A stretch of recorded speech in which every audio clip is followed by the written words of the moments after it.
जय जय श्री राधे श्याम नित्यधाम श्री वृंदावन राधा दामोदर मंदिर।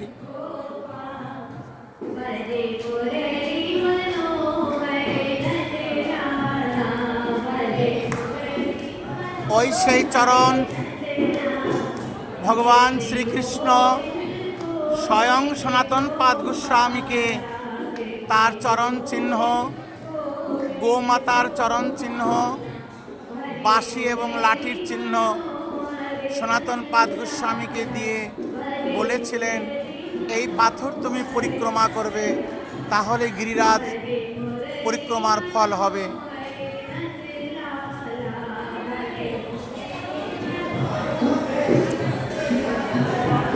রাধে রাধে।